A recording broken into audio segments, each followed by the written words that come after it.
مساء الفل، معاكم حليم من قناة حليم بتاع الكورة. في الحقيقة احنا لينا فترة شغالين سلسلة تحليلات لأفكار كولر وأفكار جوميز. طبعا اللي فاتوا موجود في الفيديوهات تحت وممكن نسيبها في الديسكريبشن. لكن يعني طرأت كده بعض أخبار على الساحة، حبينا النهاردة في فيديو مختلف كده نناقشها مع حضراتكم، لأن احنا طبعا القناة يعني مهتمة بكذا شأن، سواء التحليل أو حتى النقد الرياضي. فان شاء الله برضو نقدم كل الالوان بحياديه تامه زي ما حضراتكم عارفين عننا، لان في ساعات كلام بيخص نادي الزمالك وبيكون مهم جدا وبنحتاج نعلق عليه، فديت انسب فرصه. بس في البدايه لو طبعا حضرتك مش مشترك في القناه يا ريت تشترك، دعما بيفرق معانا جدا. لو ما انتش عامل لايك على الفيديو يا ريت تعمل لايك. لو المحتوى اللي احنا بنقدمه بيعجبك هذا الامر بيفرق معانا جدا وبيزود انتشار القناه وبيوصلنا لعدد اكبر من الزملكاويه. دعمكم بيخلونا نتشجع ان احنا نستمر وان احنا نطور، ويمكن الناس اللي حضرت معانا بدايه القناه حاسه بتطوير يوم عن يوم. وفي النهايه اللي عنده اي تعليق على المحتوى بتاعنا او حابب يقدم لنا نصيحه او معترض على اي حاجه بنقولها يا ريت يوضح في التعليقات. هنتناول النهارده تحليل تصريحات جوميز بعد اللقاء في المؤتمر الصحفي. يعني جوميز معظم كلامه بيتكلم عن جاءتنا فرصة كافية للفوز بالمباراة ولكن لم نستخدمها الاستخدام الأمثل، وهدف الشرطة الكيني جاء من ضربة ثابتة وهو ما سيعمل على الفريق على تجنبه المباريات القادمة. هو طبعا جوميز اللي ما حضرش التحليل بتاع امبارح طبعا بدعوه ان هو يشوفه، هسيبه في الديسكريبشن اللينك بتاعه. تحليل المباراة بتكون لايف يعني بعد كل لقاء. اتكلمنا امبارح في فكرة ان هو يعني بيجرب حاجات كتير وده كان واضح جدا في مباراة امبارح. هل بقى في ناس تيجي تقول لك اصل هو بيحاول يتوه الاهلي، في ناس تانية تقول لك ده هو بيجرب حاجات جديدة، في ناس تانية لا شايفة ان الفريق اصلا ما هواش على المستوى الفني او البدني المطلوب عشان خاطر نقدر نقيم اي شغل. اتكلمنا برضو في تحليل مباراة امبارح ان هو بيميل لتقسيم اللقاء. اتكلمنا ان هو في اول ربع ساعه كان بادي بشكل استحواذ على نص الملعب ومش مندفع للهجوم، وده طبعا سبب شويه مشاكل في التعامل مع البينيات، ثم قرر ان هو يضغط من قدام. طبعا ده يعني حاجه كويسه كسلاح ضغط وبنخلق من خلالها فرص، وشفنا كذا فرصه اتخلقت امبارح. لكن طبعا الفرص دي ما بتترجمش لاهداف، وللاسف كل حاجه بيكون لها ضريبه، انت بتدفع ضريبه ضغطك العالي بان انت بتعمل كونتر اتاكس في خط ظهرك، وده بيأثر على الفريق طبعا بشكل سلبي. ولو بنقابل فريق شرس جدا هجوميا عن كده وبيستغل فكره الكونتر اتاكس دي بشكل افضل، كان سبب مشاكل على جوميز. بعدين رجع يتبنى فكره ان هو هيقفل ورا في نهايه الشوط الاولاني. طبعا شفنا مشاكل تانية بتتمثل فيها عدم قدره الفريق على الخروج بالكوره ومصعب الامر عليه. فهل جوميز دي اكتمال الافكار الفنيه بالنسبه له في المباريات دي؟ هل هو يعني انهى تجاربه استعدادا للقاء الاهلي؟ خاصه النهارده كان في برضه وديه اشرك فيها بعض الوافدين الجدد، وسمعنا ان عمر فرج احرز هدف وكمان ميتشلاك احرز هدف. فربنا يوفق ان شاء الله. الحته الفنيه ممكن على مدار الاسبوع تاني نرجع نتكلم عن اعدادات جوميز، لكن كان يهمني مناقشه تصريحاته في المؤتمر الصحفي. له تصريح تاني بيتكلم اداء الفريق يتحسن تدريجيا ولدي ثقه في قدرات اللاعبين على تحقيق نتيجه ايجابيه في لقاء السوبر امام الاهلي يوم الجمعه المقبل. في الحقيقه يعني مش عارف التصريح يعني هو تحفيزي اكتر ولا هو تصريح تجاري، لكن انا لم استشعر بتحسن في الاداء مقارنه بلقاء الذهاب عن مباراه العوده، بل بالعكس. يعني في لقاء الذهاب كان هناك العديد من التبريرات ان المباراه بتتقام الساعه 3 العصر، وفي ناس قالت لك اصل درجه الرطوبه عاليه واصل في نقص الاكسجين. كل العوامل دي ما كانتش متاحه في لقاء امبارح، فمش واجد تفسير حقيقي ليه الفريق بيظهر بالاداء السيء ده. اتمنى ان يكون الموضوع ما هو الا تحضير، وان جوميز بيتعامل مع اللقاءين دولت على ان هم مباراتين اعداديتين للقاء السوبر المرتقب، لان بصراحه الاوضاع على الصعيد الفني ممكن تكون تقلق شويه. ننتقل لزيزو. ويمكن زيزو بيعمل ريكورد غير مسبوق كالعاده، في عدد سنوات قليل جدا بيصل للهدف 80 في ترتيب الهدافين، اصبح رقم 7 في هدافي نادي الزمالك برصيد 80 هدف في كل البطولات. بيفصلوا فقط 4 اهداف عن الكابتن حماده امام، طبعا ايقونه نادي الزمالك وواحد يعني من عظمائه ومن مؤسسيه ومن صناع شعبيته، لان كما نعلم طبعا ان الكابتن حماده كان والده حاكم غزه، فطبعا ده احد اسباب صناعه شعبيه الزمالك في الخليج العربي خاصه في فلسطين. بيفصلوا برضو حوالي 10 اهداف عن علاء الحمولي رابع هداف نادي الزمالك، وبيفصلوا حوالي 14 هدف عن جمال عبد الحميد اللي هو في المركز الثالث. يمكن بقى ايه حسن شحاته بعيد عنه شويه بحوالي 18 هدف. انا بشوف برضو ان ده رقم مش بعيد، وبيتربع طبعا على العرش قمه هداف الزمالك عبد الحليم علي 134 هدف، وده رقم كبير. وزيزو يعني المفروض ان هو يشتغل على نفسه في اكتر من موسم عشان يوصل لهذا الرقم. انا بشوف ان زيزو يعني فرض نفسه كشخصيه من اهم شخصيات الجيل الحالي، وقد يصبح من اهم الشخصيات التاريخيه في نادي الزمالك على مر الزمن، ونتناقل قصته لاولادنا. علشان كده دايما بناكد ضروره الحفاظ على زيزو، ان زيزو قيمه وقامه، وان عمليه بيعه مش بالسهوله اللي بيحسبها البعض، وان القصه ما هياش تجاريه وان احنا نبيعه بكام ونكسب فيه كام. شايفين هو بمجرد ما لاعب بيقعد معانا بيصنع ارقام بيصنع تاريخ. مشكله نادي الزمالك عبر تاريخه ان هو مش بيحافظ على نجومه، يعني اما بيخرجوا بعد انتهاء عقودهم او بيخرجوا متباعين لانديه خليجيه او حتى انديه اوروبيه. فده مش بيكون معانا ارث، بيقلل من انسجام الفريق. واحد برضو من اسباب افضليه الاهلي علينا في اللقاءات الكبرى، خاصه لقاء السوبر القادم، ان هو محافظ على السكواد بتاعه، ان مجموعه اللعيبه دي بتلعب مع بعض بقالهم سنوات وسنوات، في درجات انسجام عاليه جدا حاصله. الكلام ده طبعا مش موجود في الزمالك او موجود بنسبه اقل، فده طبعا بيخلي دايما لقاءات الديربي بتميل لناحيه الاهلي. عشان كده اذا كان هناك نيه في الاصلاح فعلا من جانب مجلس الاداره على نادي الزمالك ان هو يحافظ على لعيبته وعلى الحفاظ على نجومه كما عهدنا، مش هتقدر تقفل على الفول تيم او الفول سكواد، او ان انت ما تقدرش تبيع ولا لاعب. مفيش مشكله ان يكون في هامش من اللعيبه يكون فيها استثمار، خاصه اللعيبه الاجانب، لكن في عناصر تاريخيه زي مثلا زيزو، زي شيكابالا زمان، زي الاسماء اللي من النوع ده بيكون صعب جدا تتعوض، بتكون وصلت لريكوردات عاليه جدا، بيكون صعب ان هي حد يكسرها. فده طبعا كله جزء من ارث وتاريخ نادي الزمالك. ننتقل برضو لشق اداري اخر، وهو ان الاهلي النهارده بيستلم الدرع بتاعه في مباراه العوده طبعا امام جروماهيا الكيني في عوده دور ال 32 من دوري الابطال.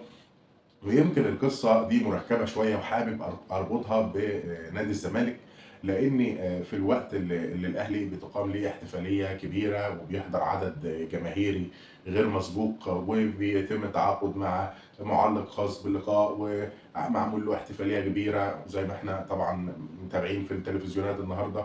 بنجد مثلا ان الزمالك في اللحظات المشابهه لما بيكون في تكريم او حاجه، بيكون في نوع من الهرج والمرج وقله التنظيم. كلنا شفنا برضو قبل كده رئيس اتحاد الكوره بيرمي الدرع في وش رئيس الزمالك او اللجنه المعينه لرئاسه الزمالك، وبيحصل احتكاك بين اللعيبه واسرها. فاللاعب من اللعيبه بتاعتنا اللي هو شيكابالا بيدخل في مشاحنه مع رئيس الاتحاد، فبيتم وقفه. يبقى بدل ما حضرتك نازل تكرمني، انت نازل تصدر لي مشكله. فده شق بيبين فرق التعامل. ما بحبش اعيش في قصه نظريات المؤامره وان الاهلي هو الفريق المدلل وخلافه، لكن فكره يعني الامر مريب ان الاهلي حسم الدوري قبل نهايته ب5 جولات. كان في ال5 جولات دول بيلعب تقريبا 3 مباريات جوه الارض. كان في ممكن في احد في الفرص ان هو يتم تتويجه بدرع الدوري. قيل اصل في الشركه المنفذه للتصميم اتأخرت في تسليم الدرع في ميعاده، فجه النهارده ميعاد تسليمه برضه في النهايه. اللي انا اعرفه ان درع الدوري بيتسلم في بطوله الدوري، ودرع الكاس بتتسلم في ليله الكاس. وقبل كده لما كان بيبقى في يعني الاهلي او الزمالك في اوقات اتعمل له احتفاليه خاصه في اوتيل او كذا بيتسلم الدرع. لكن فكره ربط التتويج بتاع الدوري بتاع السنه اللي فاتت بمباراه افريقيه وقبل مباراه مرتقبه في السوبر الافريقي، يعني حاسس ان في نوع من انواع الشحن المعنوي اللي بيتقدم للاعيبه الاهلي. وده طبعا لما بيكون الزمالك في ظروف مشابهه مش بيحظى بنفس الدعم، سواء من المنظومه الرياضيه او حتى الاعلاميه. يعني لو حد بيجيب له معلقين ولا بتاع. احنا كان عندنا في معلق قال الدوري في 100 عقبه، عملوا عليه كومبينه لحد ما مشوه وكرهوه في حياته، وساب الشغل في الكره المصريه تماما، يعني لمجرد ان هو قال الدوري في 100 عقبه. فدي شق من الجانب. الشق الثاني يعني في تقصير من جانبنا احنا كزمالك، ودي برضو همسه في اذن مسؤولي نادي الزمالك. يا جماعه الخير، ليه ما كانش في تواجد جماهيري امبارح؟ طبعا الزمالك معاقب بمباراتين بدون حضور جماهيري في البطوله الافريقيه على اثر سوء التنظيم او سوء الاحتفال اللي حصل في التتويج بالكونفدراليه. كانت احد المباراتين كانت لقاء امبارح، والمباراه الاخرى هتكون اول لقاء داخل الارض في دور مجموعات الكونفدراليه الافريقيه.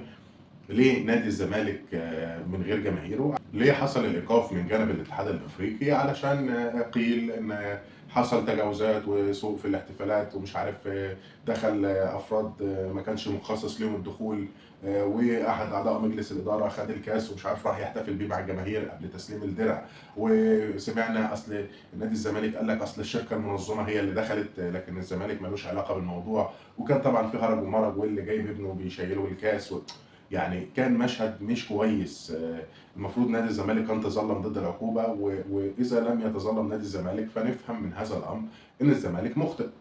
بما ان الزمالك مخطئ، ليه ما اتفتحش تحقيق داخلي جوه نادي الزمالك والمقصر عوقب ايا كان هو مين؟ انا فعلا يعني ما اعرفش ملابسات الامر، وما اعرفش هو مين الجاني في هذا الامر، وانا مش مهتم ان انا اعرف يعني سين او صاد او حتى رئيس النادي، ما تفرقش معايا. انا اللي انا اعرفه ان المقصر يتعاقب، لاني لا يليق بنادي الزمالك بحجم جماهيريته وشعبيته ان هو يلعب من غير جمهور مباراتين على التوالي، منهم مباراه قبل لقاء هام زي لقاء السوبر الافريقي. في الناحيه الثانيه شايفين النادي المنافس بيعمل احتفاليه كبرى قبل لقاء مهم زي ده.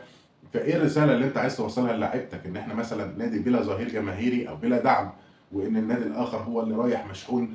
فانا بصراحه شايف ان الامور دي مش اول واقعه للمجلس الحالي، واتكلمنا فيما سبق ان حصل القصه دي في الدوري اللي كسبناه، كان دوري كارترون في 2021، واللي كان برضه فيه سوء احتفال واترمى الدرع في وجه رئيس النادي وقتها او رئيس اللجنه المؤقته كابتن حسين. فمش عارف احنا ليه مش بنتعلم. وقتها قلنا اصل سوء التنظيم جاي من ان احنا بنلعب مباراه خارج الارض. طيب ما بالك في مباراه الكونفدراليه كانت داخل الارض، كانت نسب حظوظ الزمالك في التتويج كانت هي الاوفر. انت شبه عارف ان انت البطل المتوج بهذا اللقاء. لماذا لم يتم الاعداد المسبق؟ ليه ما بنشوفش المسؤولين على هذا الامر وبنتعاقد معاه، ان كانت شركه منظمه، ان كانت شركه امن، ايا كان الامور بتدار بهذه الطريقه. فطبعا من يدفع ضريبه عدم حضور الجماهير في لقاء الامس، من يدفع ضريبه عدم حضور الجماهير في لقاء المباراه الاولى في دور المجموعات. كلنا مثلا شفنا السنه اللي فاتت لما رحنا قابلنا ارتا سولار بره الارض وخسرنا 2-0، وجينا هنا في لقاء العوده كان علينا الرجوع والامور تعقدت لما استقبلنا هدف مبكر، فكانوا هيبقى 4 اهداف. تمام، مين اللي رجع الزمالك للقاء؟ كان هو جماهير الزمالك. ماذا لو كنا وضعنا في امر مشابه؟ يعني انا لا اشعر ان من يخطئ في الزمالك يجازى على خطأه ايا كان هو مين. والله انا فعلا مش عارف هو مين، ان كان عضو مجلس اداره او رئيس مجلس اداره او لاعب او مدرب او مشجع. ليه دايما المخطئ مش بيتعاقب؟ يعني سؤال على الزملكاويه ان هم يسالوه، ما ذنبنا ان احنا ما نحضرش مباراه زي كده ونشحن لاعبتنا بشكل كبير قبل اللقاء؟ وده يفتح ملف اخر. يعني قيل من احد المقربين لمجلس الاداره تحديدا الصحفي محمد الجبالي ان هيئه استاد القاهره ارسلت خطاب الى الجهاز الاداري لنادي الزمالك او لاداره نادي الزمالك ايا كان بقى هو مين. انا ما اعرفش هل الجهاز الاداري اللي هو عبد الواحد السيد والمعاونين بتوعه، ولا لمجلس الاداره، لاعضاء مجلس الاداره، يعني يفيد بان النادي نادي البوليس الكيني هيخوض تدريباته في ليله الخميس صباح يوم الجمعه اللي هو يوم لقاء دور الاياب. فنادي الزمالك تسلم هذا الخطاب او وصله بعلم الوصول، وبيقول لك مش عارف التوصيف، بيقول لك مش عارف ما خدوش بالهم او سهى عليهم او حاجه زي كده، وقاموا واخدين بعضهم وطالعين على الاستاد يتدربوا هناك.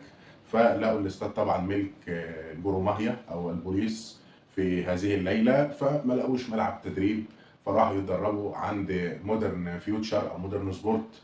استأذنوا منهم، وده احد الملاعب الفرعيه من استاد القاهره، ومودرن فيوتشر هو اللي احتوى الامر. عشان كده نزل بيان من اداره نادي الزمالك، كان بيان مفاجئ واحنا مش فاهمينه او ما كناش عارفين ايه مبرره. تمام، طيب كيف يصل هذا الخطاب ومحدش ياخد باله من الخطاب؟ ماذا لو لم يمد يد العون مودرن فيوتشر لنادي الزمالك بفتح الملعب؟ كنا هنروح فين؟ خاصة ان التمرينة بيبقى معروف ان لها مواعيد معينة وبيبقى في نفس التوقيت تقريبا بتاع المباراة. يعني هم مثلا نقول راحوا الملعب في 7 مثلا قبل انطلاق المران الاساسي بساعه على اساس ان المباراه كانت ستقام الساعه 8، ما لقوش. طيب ماذا لو ما كانش في ملعب مجانب لاستاد القاهره؟ تمام. اللي انا بستغربه مش وجود الخطا، الخطا موجود، اللي انا بستغربه هو التهاون في الخطا. ما هو لو كل واحد بيوضع قدر مسؤولياته وكل واحد بيتحاسب حجم اخطائه، الاخطاء دي مش هتحصل. يعني ازاي هذا الخطاب يصل نادي الزمالك والناس لم تطلع عليه وتتوجه الى هيئه استاد القاهره؟ يعني ازاي المخطئ لم يعاقب؟ والمفروض ده يبقى شيء معلن علشان كل واحد بعد كده يركز في شغله. هو اشمعنى لما بيبقى حد له حق سواء في الجهاز الاداري او في الطبي او حتى في مجالس ادارات سابقه، دفع جنيه دفع حاجه، احنا بنتحملها وبنحمل اعبائها كجماهير وبنقعد نفكر فيها، في حين ان اللي بيغلط في قرار اداري او في قرار فني او في قرار يعني اي قرار من القرارات ما بيدفعش ثمن هذا القرار المخطئ. يعني كان عبد الواحد السيد هو المخطئ فلابد من معاقبته. ان كان احد اعضاء مجلس الاداره فلابد ان هو يتفتح معاه تحقيق. فيعني امر غريب ومريب. بنسمع عن فرق منافسه بتعمل تنظيمات على اعلى مستوى وبيتجاب لهم لبن العصفور، في حين ان انت ابجديات العمل الاداري مش عندك. برضو من الاخبار المستفزه اللي مرت على الواحد النهارده، علشان كده الواحد فضل النهارده يتكلم في الامور الجانبيه دي. قصه ان نادي الزمالك هيلعب لقاء السوبر بتيشيرت اسود، يعني انا مش فاهم ايه السبب. يعني انا لا اعلم ما هو المبرر.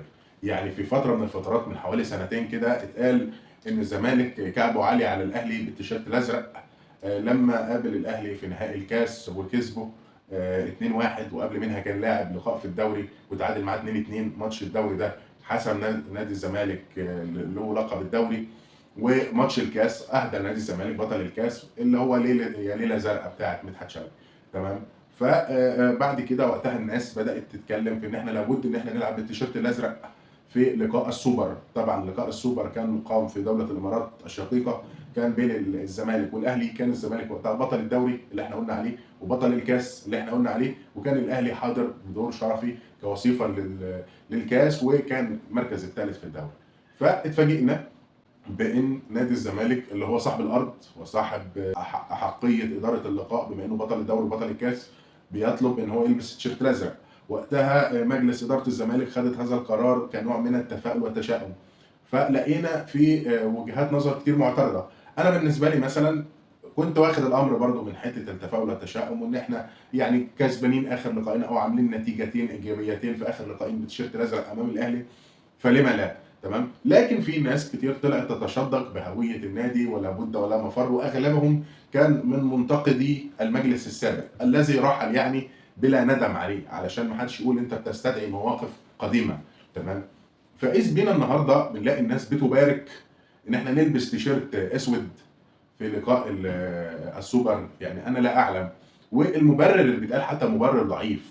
يعني يا ريت حتى بيتقال ان احنا بنتفائل بيه، ده بيتقال ان الاهلي بيلبس تيشيرت ابيض. طب ما يلبس تيشيرت ابيض، ايه المشكله؟ ما يلبس تيشيرت ابيض ولا تيشيرت كولومبي حتى، يعني فين الازمه في كده؟ الاهلي يلبس التيشيرت اللي يعجبه والشورت اللي يعجبه، تمام، والزمالك يلبس عكس هذه الالوان.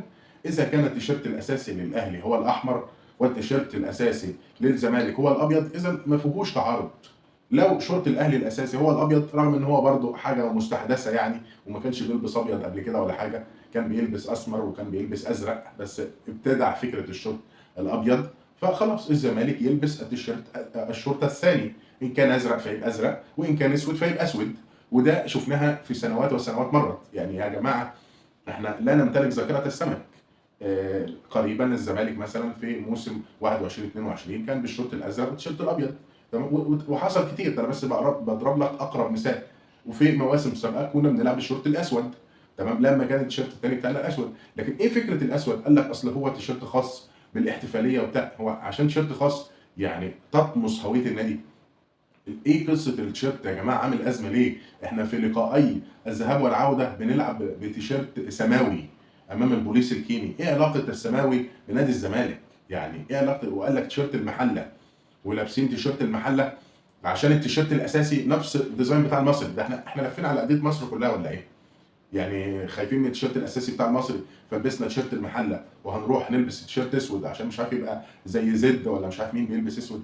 يا جماعه الكلام ده تهريج وعبث.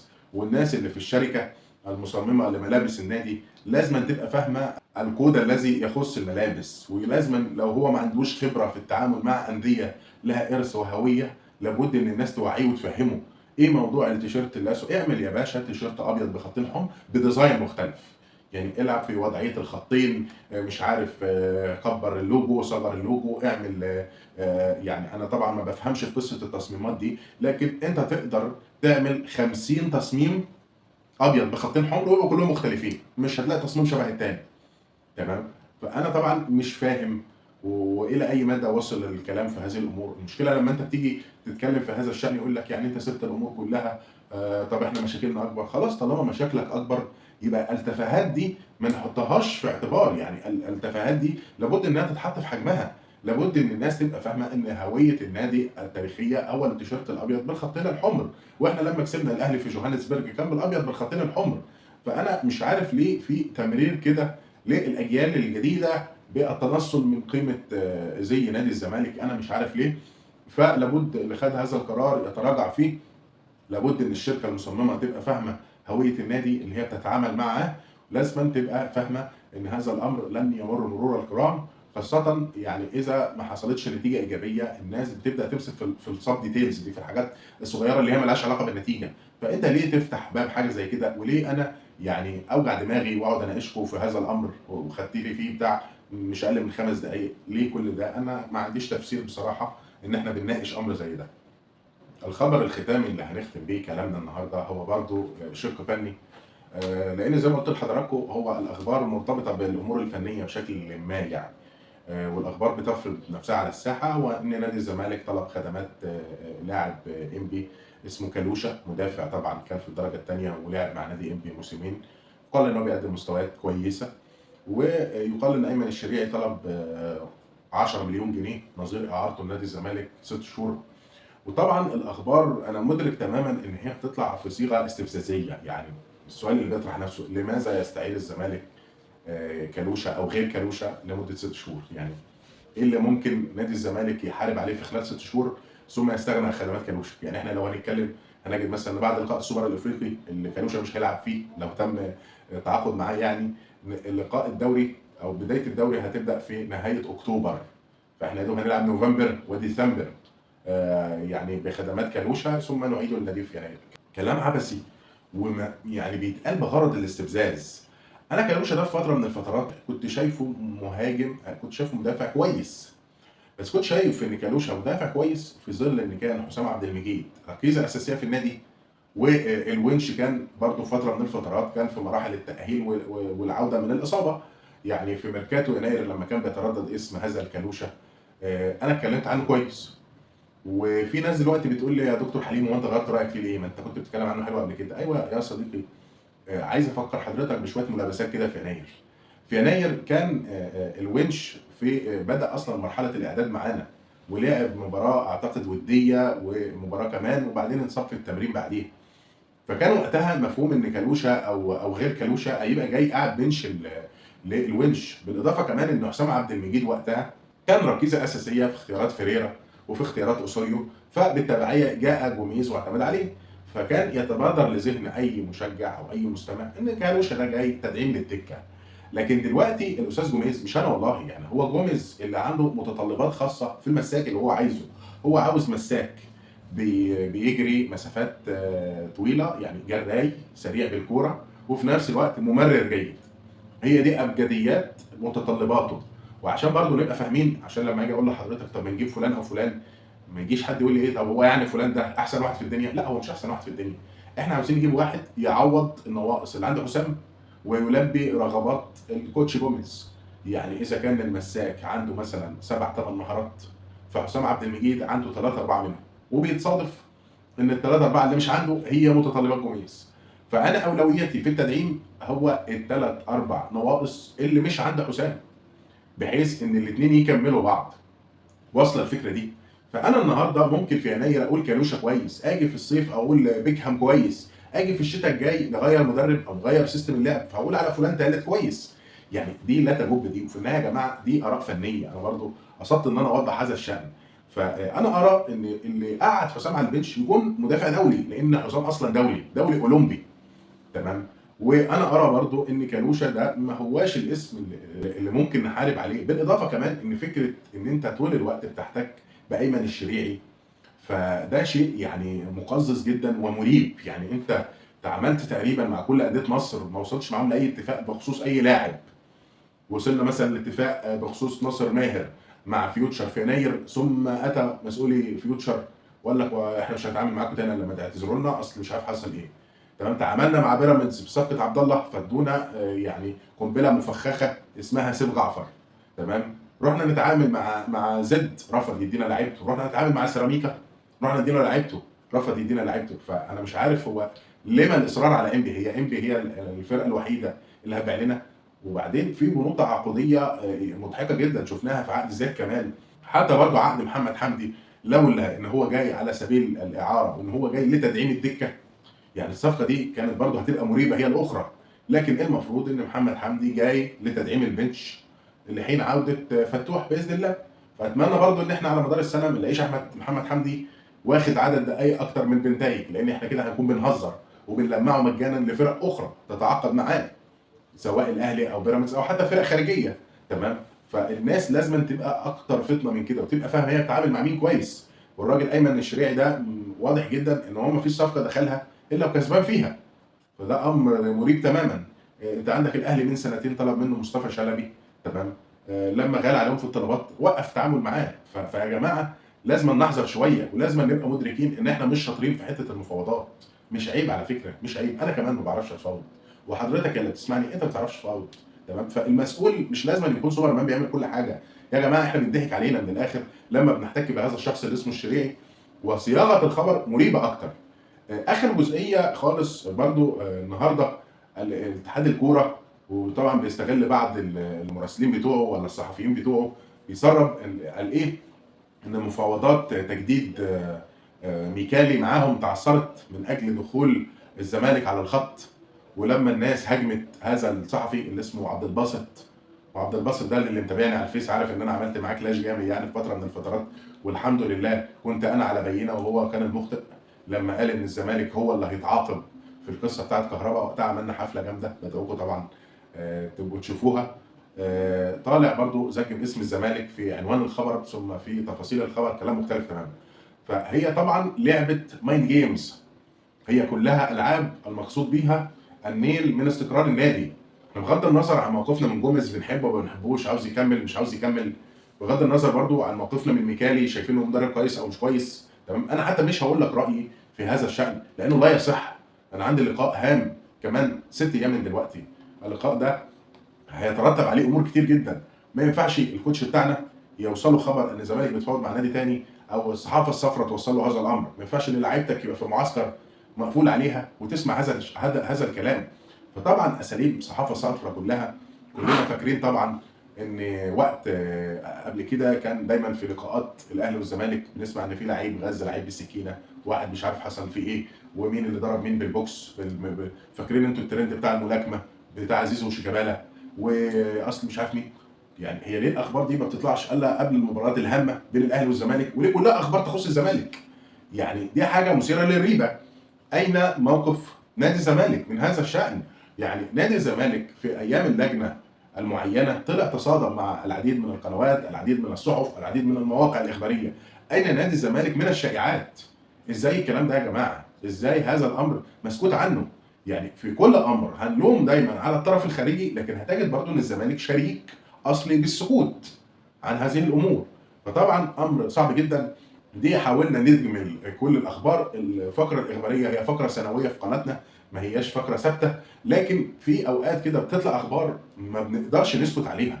لكن التحليل الفني هيكون موجود ان شاء الله، وكل الامور موجوده، واللايفز هتبقى موجوده، بس يعني الامور تتحرك شويه والموسم الرياضي يبدا. طبعا مش هفكركم بحته اللي عاجبه المحتوى يعمل لايك، لان اللايك بيفرق معانا جدا، او يعمل كومنت لو معترض على اي حاجه احنا قلناها او حابب يناقشنا في اي حاجه. الحمد لله احنا بنرد على كل الكومنتات، لا اتذكر ان حد عمل لنا كومنت وما ردناش عليه. تمام. واخيرا لو حضرتك لسه مش مشترك في القناه، يا ريت يا ريت يا ريت تشترك. يعني اعتقد احنا باذلين مجهود على جميع الاصعده، سواء في تحليل فني او حتى في امور اخباريه او نقد رياضي بصفه عامه.